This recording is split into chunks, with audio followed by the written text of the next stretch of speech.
খুব ইচ্ছে ছিল কাঁকড়ার রেসিপিটা আপনাদের সাথে শেয়ার করব, কিন্তু দুর্ভাগ্যজনকভাবে আমি ভিডিও করতে গিয়ে কখন যে ক্যামেরা পজ করে রেখেছিলাম বলতে পারবো না। তো এখানে আমি প্রথমে পেঁয়াজ, আদা, রসুন নিয়ে ব্লেন্ড করে নিয়েছি। তারপর আমি এর মধ্যে সবগুলো গুঁড়ো মশলা দিয়ে দিচ্ছি। হলুদ, মরিচ, জিরা গুঁড়া, ধনে গুঁড়া, গরম মশলা, লবণ। তো সব কিছু দিয়ে আমি আরেকবার একটু ব্লেন্ড করে নিয়েছি। তারপর আমি চুলে একটা প্যান বসিয়ে দিয়েছি, তার মধ্যে সামান্য তেল দিয়ে দিলাম। এরপরে আমি মশলাটুকু তেলের মধ্যে দিয়ে দিলাম। এরপর আমি কিছু গোটা রসুনের কোয়া দিব মশলার মধ্যে। তারপর সামান্য পানি দিয়ে মশলাগুলোকে ভালো করে কষিয়ে নেব।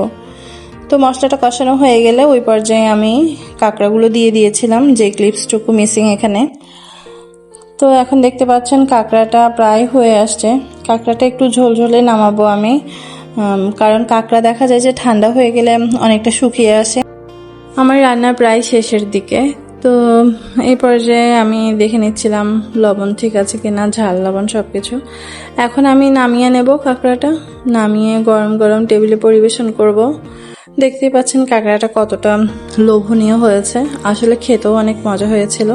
কাঁকড়ার রেসিপিটা আসলে খুবই সহজ, কিন্তু একসময় আমার কাছেও খুব কঠিন মনে হতো যখন আমি রান্না করতে পারতাম না আর কি।